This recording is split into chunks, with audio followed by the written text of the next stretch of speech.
We have some breaking news now on Capitol Hill. That is Representative Marjorie Taylor Greene, who has officially filed a motion to vacate the speaker. There's a one-member motion to vacate that would seek to oust current House Speaker Mike Johnson. Let's listen in as she explains her rationale. All week long, do not break the 72-hour rule. He heard from all of us. He heard from all of us all week long. Allow us to introduce amendments. Allow us to do our jobs. Allow us to represent the districts that voted for us and sent us here. We want a secure border. And the Senate proposal of legalizing 5,000 people coming across the border every day is not securing the border. And this is giving up every point of leverage we have. Also, forcing Republicans to vote on full-term abortion funding in order to fund our military is a complete betrayal of all of our values, and our voters don't want us to be doing that. What does the process of finding a new speaker look like? When do you plan to call this resolution to the floor? Again, I don't have a timeline. That will be a rolling issue that we'll be judging and making decisions by. But I assure you, I'm not the only one. I have support on this from others in my conference. And I'm not introducing this to throw the House into chaos. Committees will continue doing their work. Investigations will continue. I support my conference. Again, I have paid all of my dues to the NRCC and then some.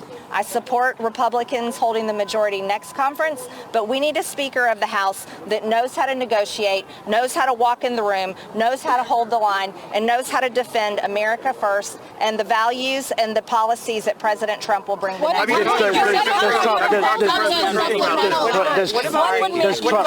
You said that it's time to start the process to find a new speaker. What does that process look like without the motion to vacate? That process allows everyone to have discussions and internal meetings and conversations. And it allows other people to step forward and say they're willing to run for speaker. So we saw that in the fall. Should Johnson step down from speaker? In mind that you would like to see as Not at this time. I want to have conversations, and I want to hear from others how they would have handled it. Have you talked to Trump? Have you talked to Trump about this? I have not talked to President Trump about this. You said there's more support from Republicans. How many Republicans? You would need. I won't give you a number, but I've talked to many who probably won't go public, but silently they're breathing a sigh of relief. Everyone is. You can look at the numbers and the votes of this. This bill was passed without a majority of Republicans. This is a Democrat budget, and it was passed by Mike Johnson. Should Johnson step down? Should Johnson just step down?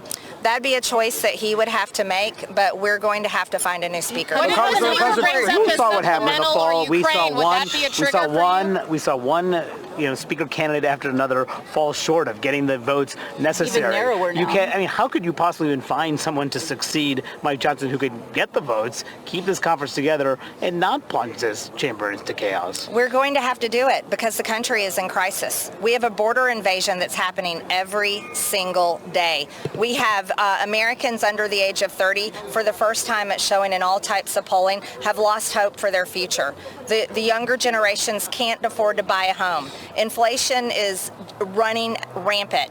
Our country is in crisis, and we need real leaders that know how to fight, that know how to walk in a room and don't get rolled by the deep state and don't get rolled by the Democrats and don't get rolled into doing whatever it takes to maintain that power and position. We need a Speaker of the House that actually represents the people. This is the people's house.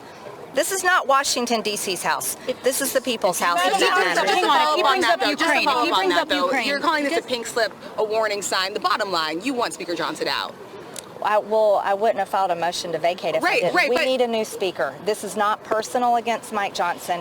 He's a very good man, and I have respect for him as a person, but he is not doing the job. The proof is in the vote count today. He passed a budget that should have never been brought to the floor, did not represent our conference, and it was passed with the Democrats and without the majority of the majority. What happens if he moves on Ukraine? What happens if he moves on any aid to Ukraine? That would also go against what the American people want. Polling shows that it's approximately 70% of the American people do not support continuing a war in Ukraine. But would that be a triggering event for you? The motion to vacate's already been filed. No, but we He should not bring funding for Ukraine. Just to clarify, thank you. Sorry, in the back. Thank you. You are saying you will call for this vote, or are you saying you're still? I know you said no time. I'm saying that we've started the clock to start the process to elect a new speaker, and I'm giving my conference time. I'm being respectful to my conference, but many members in my conference agree. Even though it's uncomfortable, it's a process none of us want to go through. It has to happen. So this is kind of a way to avoid. Would you be teaming with Democrats as well by ousting the Speaker of the House, just like Speaker Johnson did in teaming with Democrats to pass the government funding bill? We have to find a new Speaker of the House. I'm not sure how that vote count would be, and I've heard a lot of Democrats may support him, so I'm not sure how that works out. If they do that, don't you worry that you're basically pushing him or any new speaker into the arms of Democrats? Because, like, at a certain point... He's already in the arms of Democrats, and it's proof in the vote count today. This was a Democrat bill. This was not a Republican bill.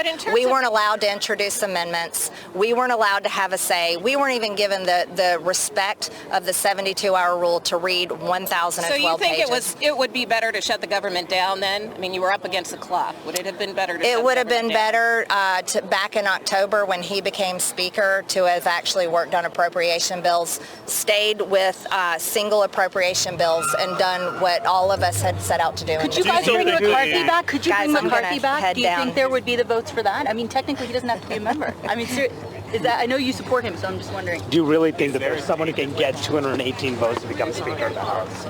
I certainly hope so. I mean, it was so hard to go the last... You were listening there to Marjorie Taylor Greene, who has filed a motion to vacate against Speaker Mike Johnson. Mike Johnson would need to maintain the support of his caucus to remain in power if she makes this live. Now, she has to announce this and make it live. It's been filed. I understand these rules are a little wonky. But essentially, Mike Johnson could only afford to lose 2 Republicans.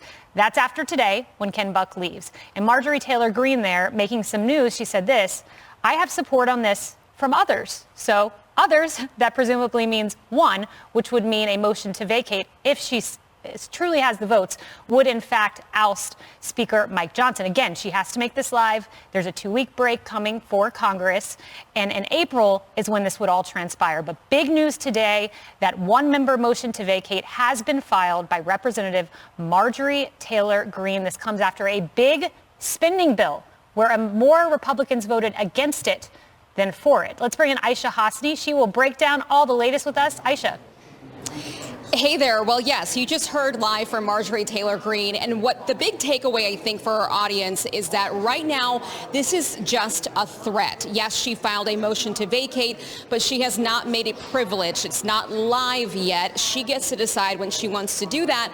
If it does go live, then the House would be forced to take this up in a matter of 2 legislative days. That wouldn't happen until they come back from their Easter break in the next 2 weeks. So right now, nothing's happening yet. She's obviously left the building, and so she's not making the motion privileged just yet. I will say she was the only one who was threatening a motion to vacate leading up to this bill vote. I asked several members of the House Freedom Caucus, including the chairman, Bob Good, about it yesterday and today, and everyone was sort of waving me off of it, saying that they don't want to send the House into chaos. Now, what MTG is doing, as she's explaining here, is that she's giving her conference time to sort of look for a new leader. They are at least some of the conservatives in the House Freedom Caucus are very frustrated with how Mike Johnson is going about things, working with Democrats, reaching across the aisle to get big spending bills like this pushed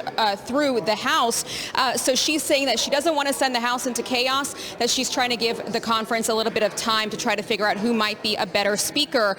Eli Crane also earlier this morning had some pretty tough words for Speaker Mike Johnson, saying that the gavel is essentially in the hands of Democrats.